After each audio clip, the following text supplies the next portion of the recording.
दृष्टि आईएएस के 2 डेज के प्रोग्राम में आपका स्वागत है। शुरुआत करते हैं पिछले अभ्यास प्रश्न से। हमने आपसे पूछा था, the global status of multi hazard early warning system target G report कौन जारी करता है। आपके ऑप्शन थे, ऑप्शन ए विश्व मौसम विज्ञान संगठन, ऑप्शन बी सतत विकास समाधान नेटवर्क, ऑप्शन सी संयुक्त राष्ट्र पर्यावरण कार्यक्रम और ऑप्शन डी एशियाई विकास बैंक। इस प्रश्न का सही उत्तर है विकल्प ए विश्व मौसम विज्ञान संगठन। आप में से कई व्यूअर्स ने इस प्रश्न का एकदम ठीक जवाब दिया है। चलिए अब आगे एक्सप्लेनेशन से बात समझते हैं। हाल ही में the global status of multi hazard early warning systems target G report जारी की गई। इसे संयुक्त राष्ट्र आपदा जोखिम न्यूनीकरण यानी UNDRR और विश्व मौसम विज्ञान संगठन यानी WMO ने जारी किया है, इसलिए विकल्प ए सही है। इस रिपोर्ट को सेंडाई फ्रेमवर्क मॉनिटर यानी SMM के डेटा के विश्लेषण से तैयार किया गया है। इसमें चेतावनी दी गई है कि दुनिया के आधे देश multi hazard early warning system से सुरक्षित नहीं हैं। इस तरह इस प्रश्न का सही उत्तर है विकल्प ए विश्व मौसम विज्ञान संगठन। चलिए अब आज के एपिसोड के पहले प्रश्न से शुरुआत करते हैं। इंडियन बाइसन के संबंध में निम्नलिखित कथनों पर विचार कीजिए। कथन 1 है, ये दुनिया की सबसे बड़ी जंगली मवेशी प्रजाति है। कथन 2 है, इसे IUCN रेड लिस्ट में वल्नरेबल के रूप में सूचीबद्ध किया गया है। उपर्युक्त में से कौन सा या कौन से कथन सही है या फिर हैं केवल एक, केवल दो, एक और दो दोनों, और न तो एक न ही दो। इस प्रश्न का सही उत्तर है विकल्प सी एक और दो दोनों, यानी दोनों ही कथन सही हैं। चलिए एक्सप्लेनेशन से बात समझते हैं। भारत सरकार गौर या इंडियन बाइसन को श्रीलंका भेजने के प्रस्ताव पर विचार कर रही है। गौर, जिसे भारतीय बाइसन के रूप में भी जाना जाता है, दुनिया की सबसे बड़ी जंगली मवेशी प्रजाति है, इसलिए कथन 1 सही है। इस IUCN रेड लिस्ट में वल्नरेबल साइट्स की परिशिष्ट 1 और वन्यजीव संरक्षण अधिनियम 1972 के अनुसूची 1 में सूचीबद्ध किया गया है, इसलिए कथन 2 भी सही है। इस प्रकार इस प्रश्न का सही उत्तर हुआ विकल्प सी, जो कहता है कि दोनों ही विकल्प या दोनों ही कथन सही हैं। विश्व में लगभग 13,000 से 30,000 गौर हैं, जिनमें लगभग 85% जनसंख्या भारत में मौजूद है। यह बर्मा और थाईलैंड में भी पाया जाता है। तो इस तरह इस प्रश्न का सही उत्तर हुआ विकल्प सी 1 और 2 दोनों। चलिए अगला प्रश्न देखते हैं। निम्नलिखित में से कौन सा कथन GSLV Mk3 के बारे में सही नहीं है। यह इसरो का सबसे भारी रॉकेट है। इसे 2002 में अनुमोदित किया गया था। यह एक 3 चरण वाला वाहन है, या फिर इसकी पहली परिचालन उड़ान ने मार्स ऑर्बिटर मिशन को सफलतापूर्वक लॉन्च किया था। इस प्रश्न का सही उत्तर है विकल्प डी, इसकी पहली परिचालन उड़ान ने मार्स ऑर्बिटर मिशन को सफलतापूर्वक लॉन्च किया था। इसरो का सबसे भारी रॉकेट GSLV Mk3 36 उपग्रहों को लॉन्च करने के लिए तैयार है। ये पहली बार है जब भारत के सबसे भारी रॉकेट का इस्तेमाल वाणिज्यिक प्रक्षेपण के लिए किया जा रहा है। GSLV Mk3 परियोजना को 2002 में अनुमोदित किया गया था। इसमें भूतुल्यकालिक कक्षा में 4 टन श्रेणी के उपग्रह को लॉन्च करने की क्षमता है। ये 2 ठोस स्ट्रैप ऑन मोटर्स, एक तरल कोर चरण और एक उच्च प्रणोद क्रायोजेनिक ऊपरी चरण के साथ 3 चरणों वाला वाहन है।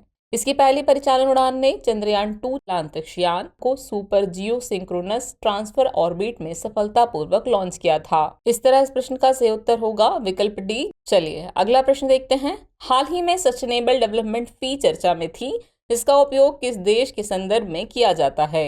थाईलैंड, भूटान, कंबोडिया या फिर वियतनाम। इस प्रश्न का सही उत्तर है विकल्प भी भूटान।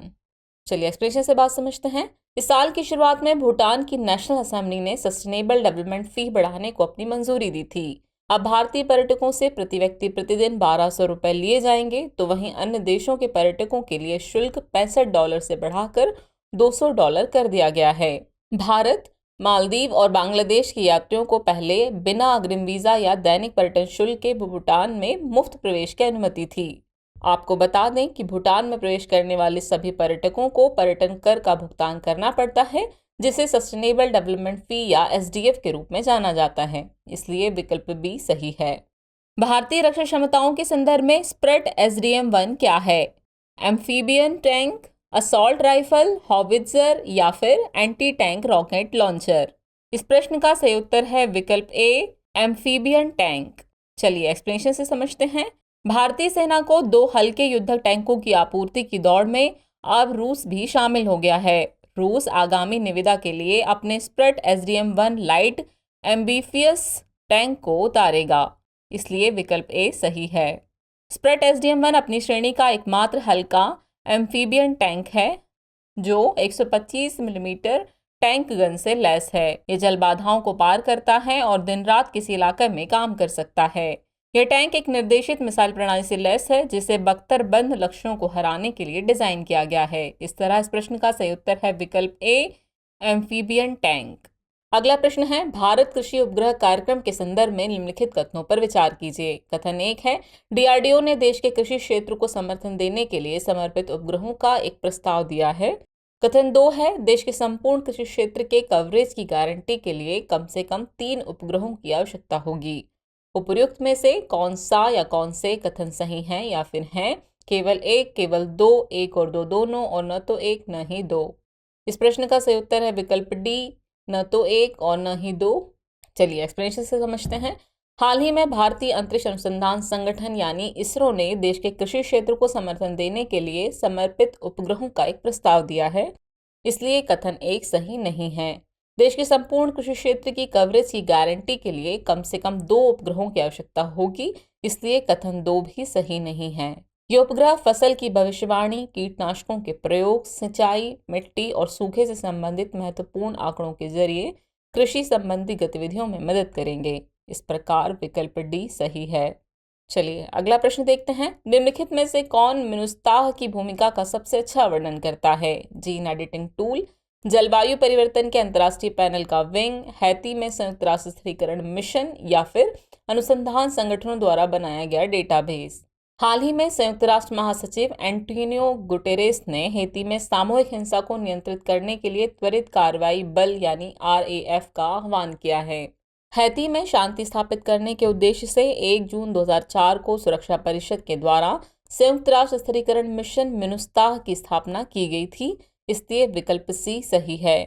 हैती कैरेबियन सागर में स्थित एक देश है जहां ज्यादातर फ्रेंच और क्रियोल भाषी लोग रहते हैं। इसकी सीमा डोमिनिकन गणराज्य से लगती है। इस तरह इस प्रश्न का सही उत्तर हुआ विकल्प सी, हैती में संयुक्त राष्ट्र स्थिरीकरण मिशन। अगला प्रश्न है, हाल ही में चर्चित कैपस्टोन क्या है? अंडाकार चंद्र कक्षा का परीक्षण करने वाला पहला अंतरिक्ष यान, मानसिक रोग के इलाज के लिए चिकित्सा उपकरण, क्वांटम एंटेगलमेंट को मापने के लिए उपकरण, या फिर समुद्री सुरक्षा प्रदान करने के लिए सैन्य अभ्यास। इस प्रश्न का सही उत्तर है विकल्प ए, अंडा आकार चंद्र कक्षा का परीक्षण करने वाला पहला अंतरिक्ष यान। चलिए एक्सप्लेनेशन से समझते हैं। 55 पाउंड वजनी क्यूबसैट कैपस्टोन के हिस्से के रूप में अंडाकार चंद्र कक्षा का परीक्षण करने वाले पहले अंतरिक्ष यान के रूप में काम करेगा, इसलिए विकल्प ए सही है। कैपस्टोन का पूरा नाम cislunar autonomous positioning system technology operations and navigation experiment है। यह एक लूनर ऑर्बिटर है जो लूनर गेटवे स्पेस स्टेशन के लिए नियोजित ऑर्बिटल स्टेबिलिटी का परीक्षण और सत्यापन करेगा।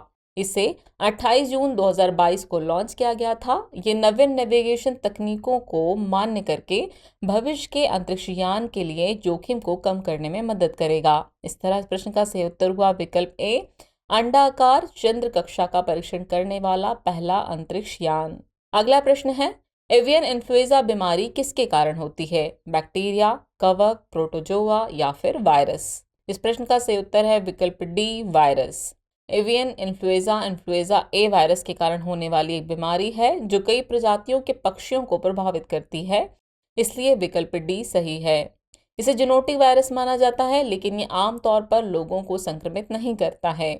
एवियन इन्फ्लुएंजा के कुछ उपभेद जैसे H5N1 और H7N9 मनुष्यों में संक्रमण का कारण बन सकते हैं। इस तरह इस प्रश्न का सही उत्तर हुआ विकल्प डी, वायरस। अगला प्रश्न है, भारतीय जैव विविधता के संदर्भ में क्रॉसिडूरा नारकोंडमिका क्या है? नारकोंडाम में पाई जाने वाली मगरमच्छ प्रजाति, पाम की प्रजाति, श्रू की प्रजाति, या फिर गिरगिट की प्रजाति। इस प्रश्न का सही उत्तर है विकल्प सी, श्रू की प्रजाति। जूलॉजिकल सर्वे ऑफ इंडिया यानी ZSI के वैज्ञानिकों ने अंडमान और निकोबार के नारकोंडम द्वीप पर कीटभक्षी स्तनपायी की एक नई प्रजाति की खोज की है। यह प्रजाति सफेद दांतों वाले श्रू क्रॉसिडूरा नारकोंडामिका की है, इसलिए विकल्प सी सही है। नई प्रजाति मध्यम आकार की है और जीनस की अन्य प्रजातियों की तुलना में इसकी एक मोटी गहरे रंग की पूंछ और गहरे भूरे घने फर होते हैं। आपको बता दें कि श्रू चूहे जैसे स्तनधारी होते हैं जिनका प्राथमिक आहार कीड़े होते हैं। इस तरह इस प्रश्न का सही उत्तर हुआ विकल्प सी, श्रू की प्रजाति। चलिए अब आज के एपिसोड का आखिरी प्रश्न देख लेते हैं। भारतीय कला और संस्कृति के संदर्भ में लिप्पन कला किस राज्य से संबंधित है? उत्तर प्रदेश, गुजरात, गोवा या फिर केरल। इस प्रश्न का सही उत्तर है विकल्प B, Gujarat. Mud and mirror work, जिसे लिप्पन के नाम से भी जाना जाता है, गुजरात के कच्छ का एक पारंपरिक भित्ति शिल्प है, इसलिए विकल्प बी सही है। इसमें मिट्टी एवं ऊंट के गोबर के मिश्रण और स्थानीय रूप से उपलब्ध सामग्री का उपयोग किया जाता है, जो घरों के अंदरूनी हिस्से को ठंडा रखती है। यह काम मुख्य रूप से आंतरिक दीवारों तक ही सीमित है, लेकिन यह बाहरी दीवारों पर भी पाया जा सकता है। ये भित्ति चित्र कच्छ के लोगों के कठोर जीवन में उल्लास और सुंदरता लाते हैं।